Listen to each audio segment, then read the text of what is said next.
Let's get this started. Welcome to Gate Crashers. I'm Dan. And I'm Jake. And today we're joined by Daniel Kraus. You may know his writing from the Autumnal, The Living Dead, or his work on The Shape of Water, or many other books that he's worked on.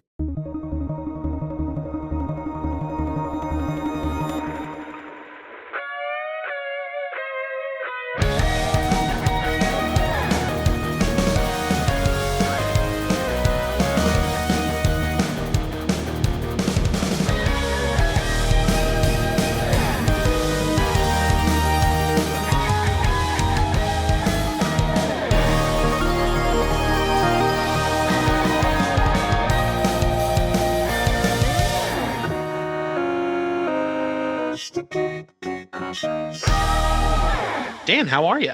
I'm doing great. How are you? I'm fantastic. Very glad to have you. If you didn't know, we are actually very hard-hitting journalists. Even after the name change, we like to start it off with like a quick right hook to everyone we interview. So, fantastic. What's your favorite sandwich? Oh, a favorite sandwich. Oof, that is a tough one.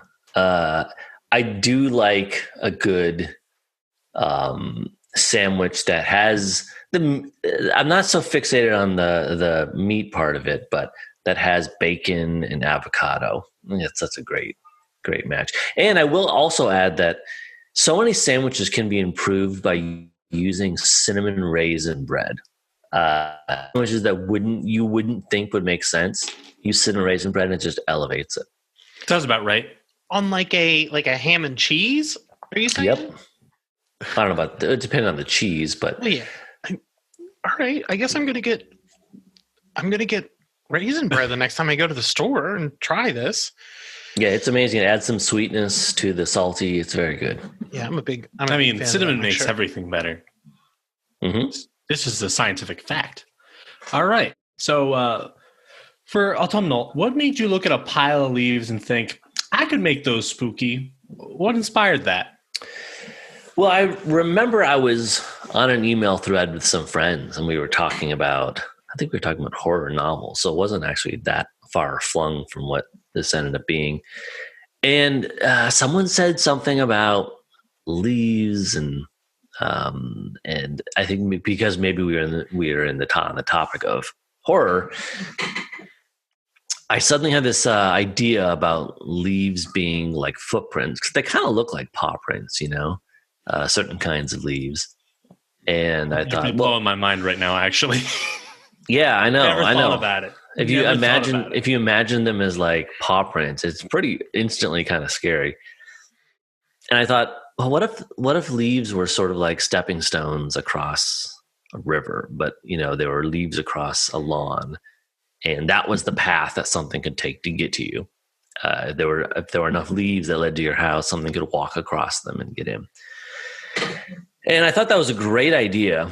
And like most of my ideas, it had to simmer for a really long time. So, I've several books of mine that are based on ideas that I thought about for literally decades. This one didn't last that long, but it was a few years before I could figure out what to do with that idea. And I'd always been a really big fan of folk horror, and I'd always wanted to do something that sort of was an homage to The Wicker Man and stuff like that. So eventually it came together, but I think leaves are scary. I mean, they're everywhere. They move. They kind of move like little crabs or spiders, and they're dead. On top of everything else, they are dead.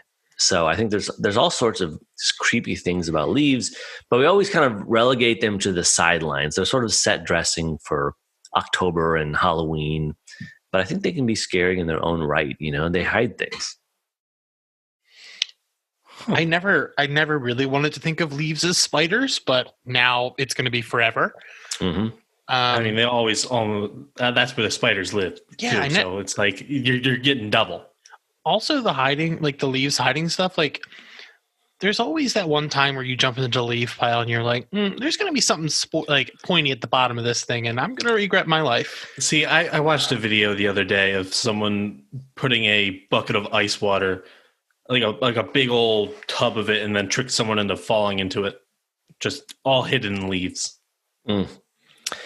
Yeah, I mean, I don't know if it happened to me, if it's just sort of a story I heard, but I always think about jumping into a pile of leaves, and one, there's going to be like a pitchfork in there and you can get impaled, or two, there's something dead in there. You know, there's like a dead vermin of some sort. I'm just going to avoid leaf piles, probably. Yeah, there's no good reason anyone needs to be jumping into leaf piles. That's some sort of pastime from the 50s that we need to let go of. Yeah, and I mean, after the story especially. Yeah. Mm-hmm. So what was your inspiration behind the characters of the Autumnal? What helped you craft your lead cat and her personality? Well, I mean, once I sort of decided I wanted to do something along the lines of folk horror, I wanted that sense of somebody coming back home, and I immediately sort of latched on to the idea of a woman in an urban environment who has to, for some reason, flee from that urban environment to a rural environment, and it's just sort of the character that spoke most to me in that is a woman who is being sort of beaten down, literally and metaphorically, by life, like just being too difficult and too onerous, and she's a city girl, but she had to, at this point, just flee and hope that this country home that's suddenly been given to her in a will was at least a place she could hide out and lick her wounds for a while. And because of the plot that had started to formulate, I knew it was going to be about families in some way, sort of passing through the generations. And so whether it was, the main character was a man or a woman, it was going to be, a lineage, a father, a man and a son, or a mother, a woman and a daughter. So for other various reasons, it made sense to me for that to be a mother and her daughter, and then the mother's mother, and to have there be sort of these shock waves that go back and forth and these misunderstandings across the generations. And I wanted both Kat and her daughter Sybil to be urban in a kind of recognizable way, in that they're tough. They maybe have some physical wounds on them. They're fighters. They're people who wouldn't fit in necessarily. She's got a bunch of tattoos. They're just people that wouldn't fit in naturally in this quaint little small town. And I wanted that kind of friction. And you touched on this a little bit in your answer. So the quiet horror of family and the trauma that can come with it, mixed with this eeriness of the unknown with the leaves and things like that, is abundant in the Autumnal. How do you think that brings a sense of, how do you think that sense of realism builds on the horror for the reader as they can kind of relate to those characters? Well, I mean, it's a good question. There's all sorts of horror out there, obviously. For this, I wanted to do something very mature. I wanted to be kind of sophisticated, very adult. I think the quiet, and then I think quietness kind of goes along with that. Like if you're trying to amuse a 12-year-old reader, you're going to probably want to bring the razzmatazz pretty quickly. But if you're dealing with maybe more seasoned adult readers who are eager for kind of more character content, I think that they're up for a quieter build. And the trick is getting them to the trick is giving them enough to feel that there's a build coming. And the Autumnal definitely has a build. It's kind of quiet for the first couple, maybe 3 issues, and then it exponentially ramps, and by the end of it is it's as crazy as anything. It's balls to the wall horror at the end. but I like that. I think it fits with the theme of the book. I mean, the idea is that Kat and Sybil are welcomed in this community, and they slowly begin to sort of like it and find comfort in it. And that's a slow process. That's a slow, gentle process when you begin to feel comfortable in a new space. That's something that doesn't happen in, 3 pages of an issue. So it felt right for this kind of story. Sorry, I'm going to go a little off script with these questions, but with the town of Comfort Notch, what inspired you to make it kind of that idealistic, quote unquote, American dream like town? Because I know that Sybil does comment on how all the kids look pretty much the same, and there's not much diversity in the town. Was that important to you going into this? Yeah, that was an element of it. She comments that everyone's white, and coming from a city, it just confuses her. Sybil's only been in Chicago her whole life. So suddenly they're out here in this kind of New England town, and everyone kind of looks the same. And I think she picks up on that as, her urban radar picks up on that. Like, this is weird. Like, this is not the world as I know it.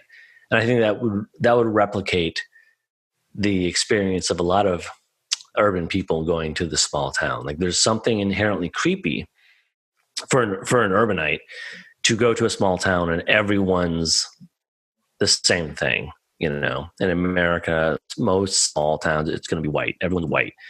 And everyone kind of dresses the same, and everyone, I don't know, worships the same. There's a sort of homogeneity. Am I saying that right? Homogeneous worlds can be very unsettling. But it's interesting because the people who live there, that homogeneous world feels comforting. So it depends on what angle you're coming from it. I'm coming from it from an angle where I grew up in a small town for my entire up through the end of high school, and I then moved to a big city, and I feel like I am definitely someone who belongs in the city.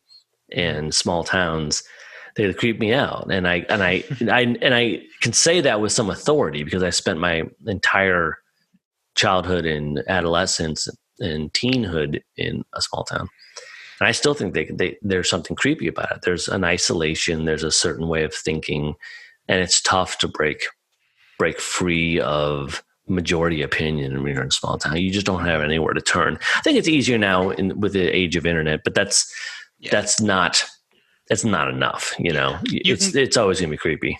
Yeah, you can only connect so much through a telephone. When I was writing the review of the Autumnal, I'm never going to say it right, for CBR, I was writing this one line about that particular scene, and I called it pumpkin spice gentrification. Yeah, right. And I got they were like, I don't know if that's going to work. And I was like, oh, that's fine. But switching from leaves to zombies. You just released The Living Dead, which is a George A. Romero novel that he never got to finish before he passed away, that you have stepped in to expertly finish and co-author. How did you approach writing a zombie story of this specific nature? Did you try to ensure that there was some sort of message that Romero often put in his work?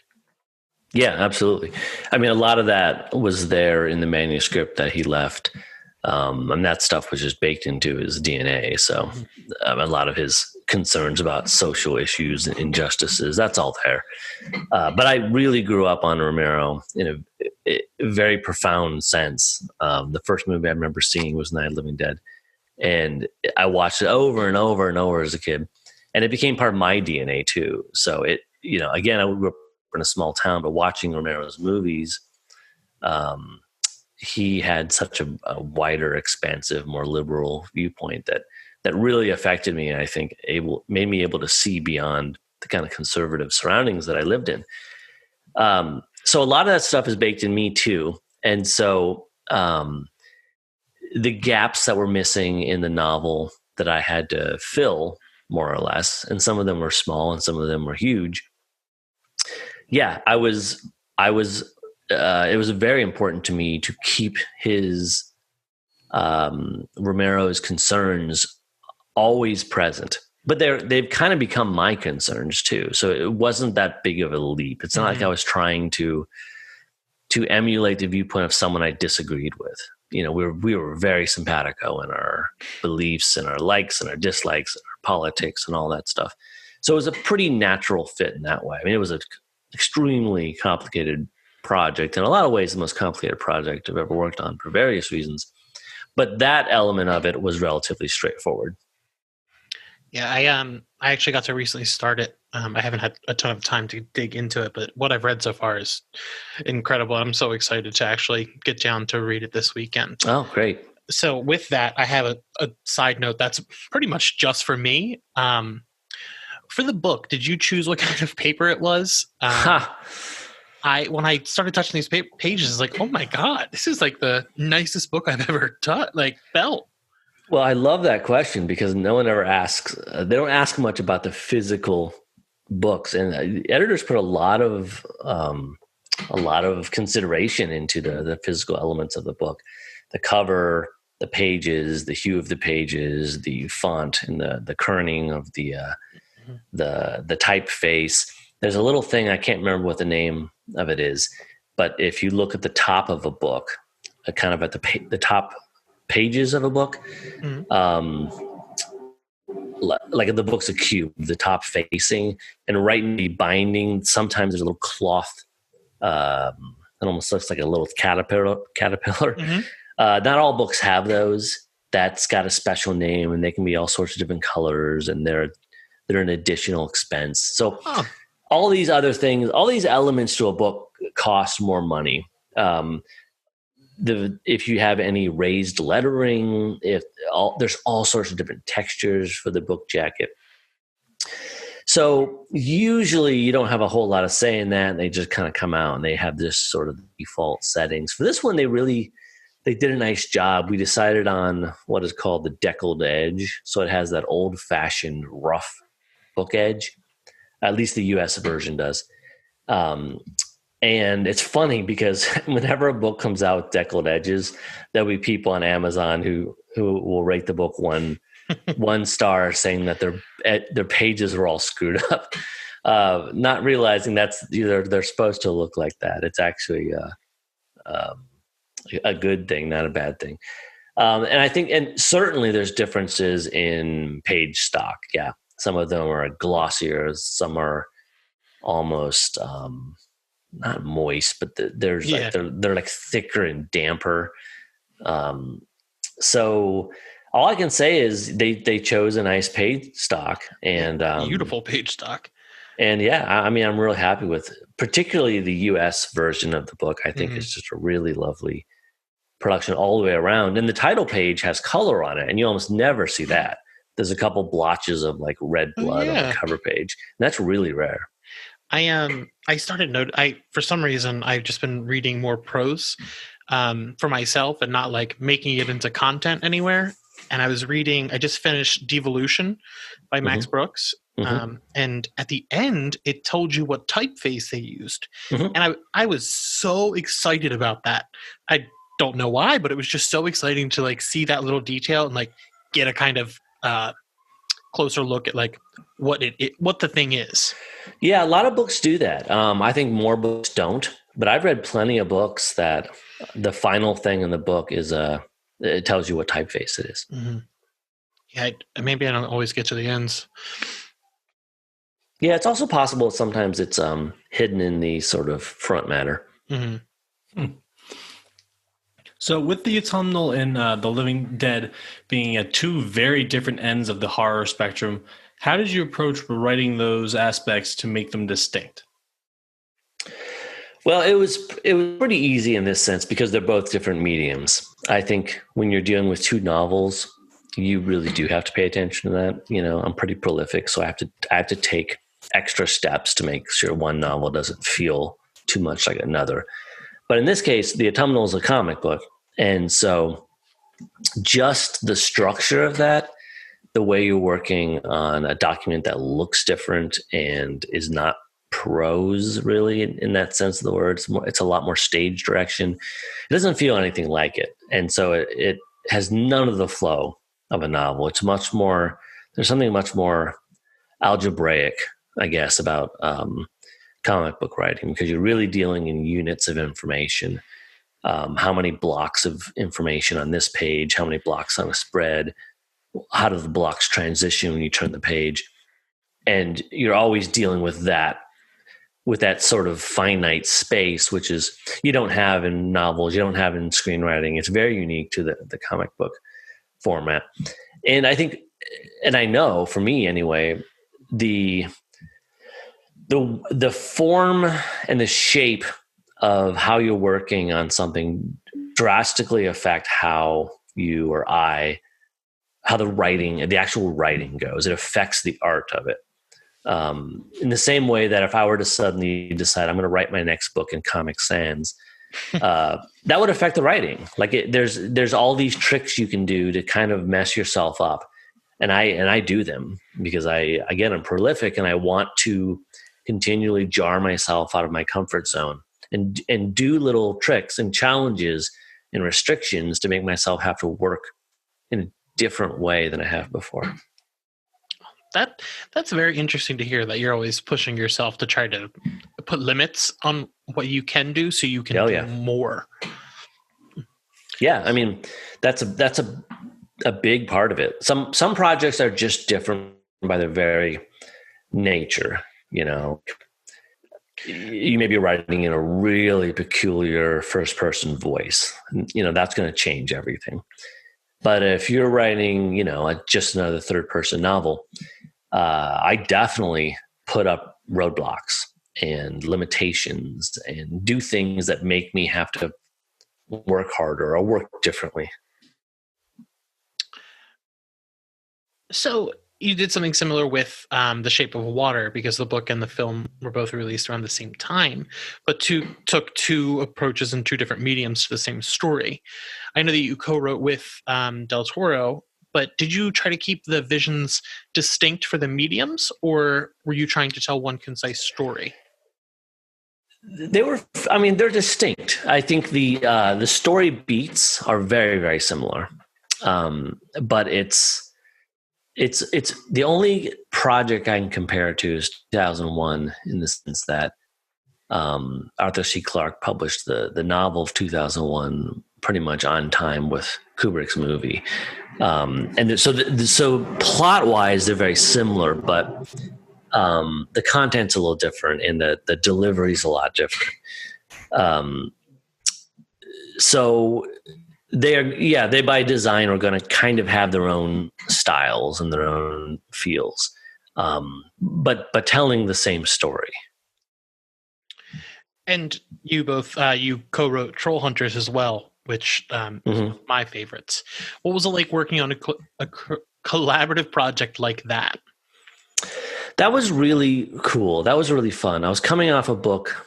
Troll Hunters with Guillermo was my fourth book, and I was coming off a book called Scowler, which to this day is the most problematic book I've ever written, as far as me having written it. It was a very, very difficult book for all sorts of reasons we don't need to get into, but it was very, very difficult and painful in some ways. And suddenly I was invited to, by Guillermo to co-write this Troll Hunters, which was so much more lighthearted than Scowler and anything else I had written. So I guess in a sense it was a tiny bit out of my comfort zone because it's so much more lighthearted. But it was exactly what I needed. And it was just so fun. It will always go down as one of the most pure fun projects I've ever done. And it came right when I needed it in life. It was just like after the I don't know, the hard burnt meat that I'd been feeding on for 3 books. Suddenly it was like just eating marshmallows. It was really, really, it felt exuberant to do. It was a good experience. And how was it writing with him? It was good. He that project stands unique in all my books in that it wasn't my idea. He had this whole thing planned and mostly plotted, and was looking for a co-author to actually execute it with him. So I was coming into a project that was very well organized before I read a word of the outlines for it. So it was a totally new experience, and one that is not new anymore, and I've done such things since then. But it was great. It was the first time I was collaborating with anyone, and so it was fun. It was just really fun to collaborate with somebody who he was clearly having fun with the material. And I think at that point I was missing that a little bit. I was dragging myself over the coals of some really dark stuff.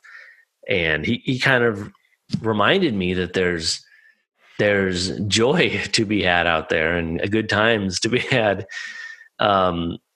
And warmth and optimism. And I think that, that's what I came away with most of all in Trollhunters and from just Guillermo in general, was to re-embrace optimism.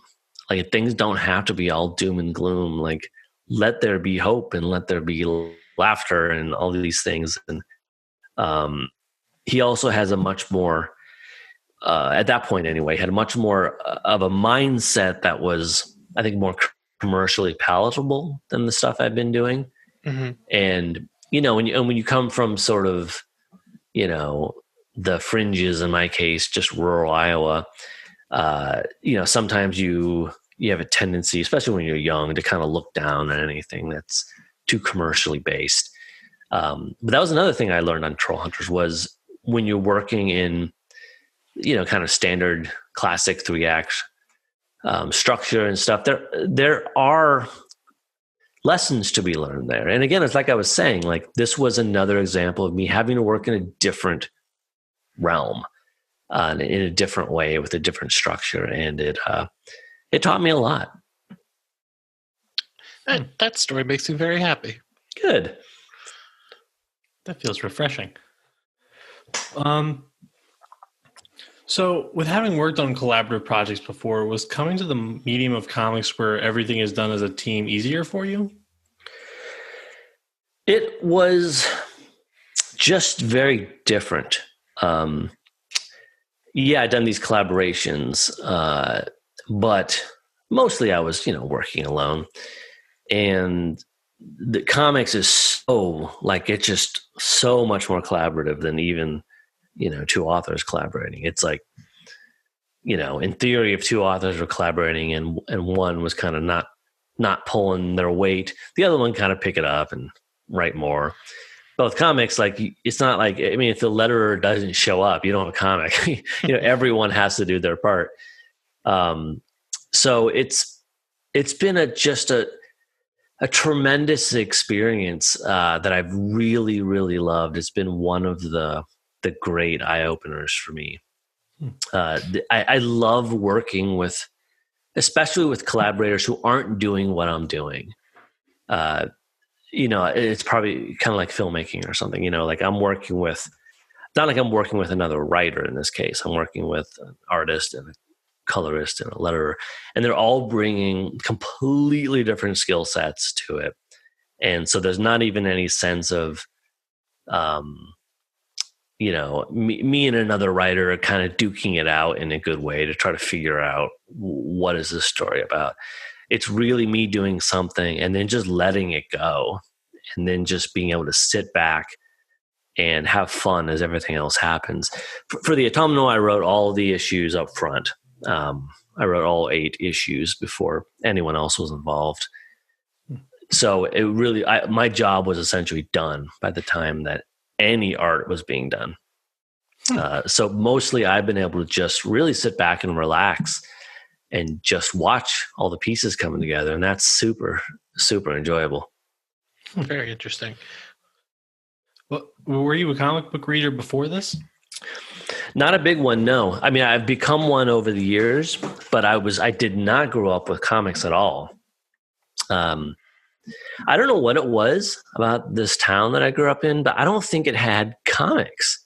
It was a small town, and there was only one kind of, not even a bookstore, it was more like a gift store, but a place that had books, and I don't believe they sold comics. I didn't have comics. None of my friends had comics. It just wasn't a factor in my life. So I don't have any of these like deep feelings or nostalgia for various comic characters. They didn't exist for me. That sounds scarier than Comfort Notch. Yeah, well, let me tell you, add one wrinkle to that though. At some point, my mom went to a different town, a bigger town, and she bought a pack that had 3 comics in it. And this was bizarre because I'd never had comics. And this pack had the last 3 issues of Marvel's Secret Wars. And so the only comics, I grew up with exactly 3 comics, and those were issues 10, 11, 12 of Marvel's Secret Wars. And I read those issues over and over and was so utterly fascinated by them, partly because I didn't know what the hell was going on. It was the end of that series is really bizarre and metaphysical, and I didn't know why all the characters were there. I didn't know who they were, what they had done. I just knew that suddenly crazy things were happening, and Doctor Doom had become a god, and we were in deep space for some reason. And it was just so bizarre. And that's the thing that doesn't happen anymore. But back then, pre-internet, pre-cable, I guess, you didn't always get the full story of things. You would see a movie when it was on TV, and you just catch the end of it, or you just catch the beginning of it before you had to go to bed, and you had to kind of make up and kind of ruminate over what was the rest of the story here. And so I feel like not having the whole story of Secret Wars made it better in a way, because I had to puzzle over it, and it was so intriguing. How did these characters get to this spot? So no, I wasn't a big comics reader at all. I was not a comics reader at all. And then over the years, I've gotten into it some, and more than that, read more graphic novels than comic books. But just over the last year, just have been diving in and just. It's exactly what you'd think. It's me saying, oh my God, there's this whole incredible world. I'm just sort of like dazzled. I'm just kind of speechless with all the incredible content that I've never read. That kind of idea that your brain is filling in the rest of those blanks is something I honestly have been thinking about a lot this week. We watched Texas Chainsaw Massacre last week, where a lot of the violence isn't shown. It's your brain filling in the blanks. And I've just been thinking about that in context of like, when you don't have the rest of a story, you can make it all yourself. So that's that. Picking up Secret Wars, like as someone who's read comics for my whole life, that's like catching a firecracker. That's a very interesting way to get in. But so when I got these, Jake had to write his questions first, and I got to it, and I found one. I had to edit it down a little bit. So Jake specifically wants to know if the amphibian man from The Shape of Water would be his friend. As someone who has written the character, if you say yes, that does make it canon. Yes. Yes. Yes. Go, Jake. Good. I assume after the whole story, he's just hanging out in the Chesapeake Bay, and which is right outside my window. I can just go there any moment. He's your friend, but let me also say this, that particularly in the book, which goes inside of his head, he is sort of a friend to everyone. So I don't want you to feel too special here. He is your friend. Good. That's great. But he is connected to all living things, and feels a kinship to most of them. So consider yourself as part of a not exclusive but very beloved family. It's the best answer I've ever heard. Oh yeah, no, yes, but like you're not special. Oh, that's what I've heard my whole life. Keeping them humble. Oh, they threw us away. Did you have a teddy bear as a kid? What was its name? And Yeah. Did you throw it away? Right. So this is my new series for kids, kind of. That's about it's a very dark trilogy about kids, teddy bears. I did not have a teddy bear, but I had a blankie, which served the same purpose, and I had it too long. I had it what I'm as a kid assessed was too long. And I was aware that I had it too long, and I probably got to the point. I wasn't in high school, but I was somewhere in elementary school probably. But I felt like a self-imposed pressure, like I'm too old for this. I shouldn't have this blankie anymore. And I remember the day I put it away, like I didn't, I did it myself. I folded blankie up and I put him in the storage room. And I vividly remember that, like the same way you remember like a pet dying or something. And and even now talking about it, I could talk about like deaths of people I know. But for some reason I talk about the day that I sort of mercy killed my blankie, and I can like feel the emotion. I feel like almost tearful about it. There's something about that kind of thing, like these inanimate objects that we become so close to, and the idea of getting rid of them it has a weird power to it. Like there's something about it that just feels so poignant, I guess, because unlike deaths of things, it really marks the difference. It really marks that transition between stages of your life, like between being a child and an adolescent or something like that. Wow, that is some metaphorical. Wow, you're bringing the heat on these ones. I guess so. So eat with your blankie, what made you want to jump to talking about the lives of humble teddy bears? Well, I don't think a story about a bunch of blankies would have, it just seems like it would be weird. They don't have faces. It'd be hard to do. But I really wanted to do an epic journey book that was, journey in the ways that the hobbits go on a journey or something. But one of my favorite books as a kid or a teenager wasn't Lord of the Rings. It was Watership Down. And one of the reasons I just adored Watership Down was because it was this sort of epic Lord of the Rings type journey, but it was done with the most vulnerable beings possible, these little defenseless rats.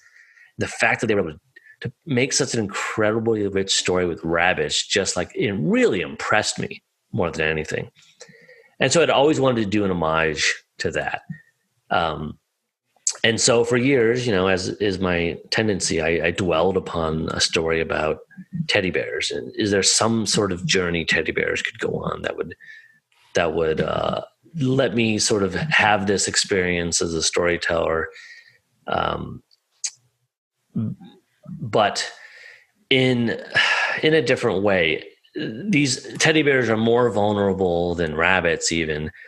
But something that I stumbled upon pretty early was there's something really, as somebody who writes dark stuff, there's something really tantalizing about writing about teddy bears, that you can sort of tear them apart.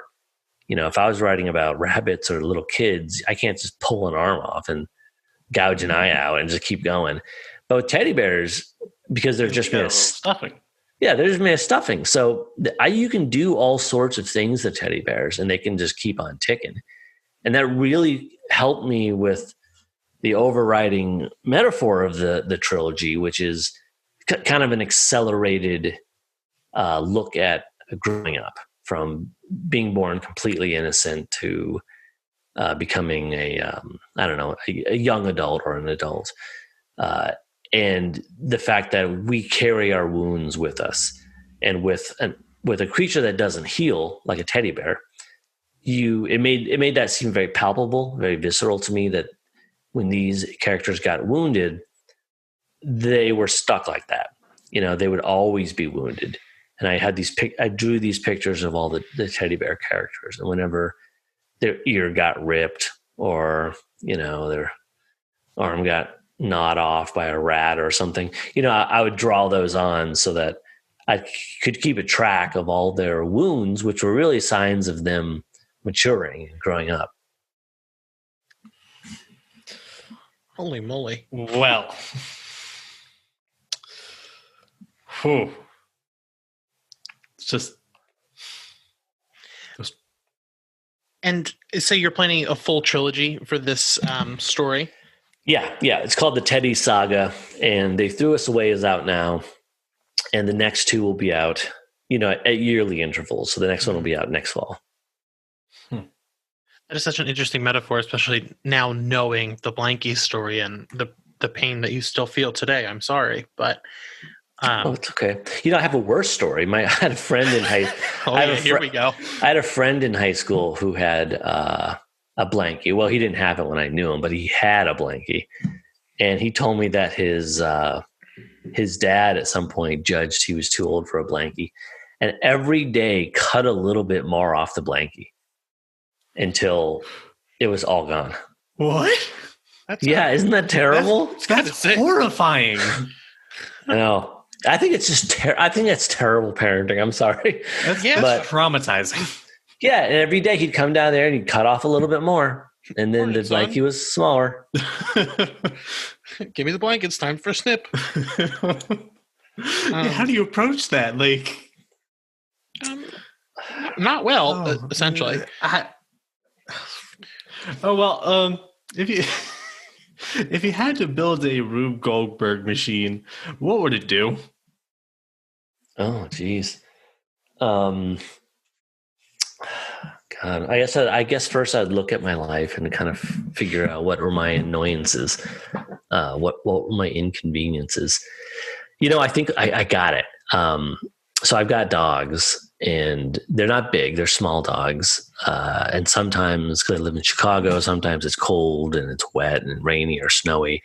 I would love to have some sort of pulley system that I could strap them into out the window and kind of like use the ropes like they do on theater curtains and lower them to the ground, and they could go pee and poop.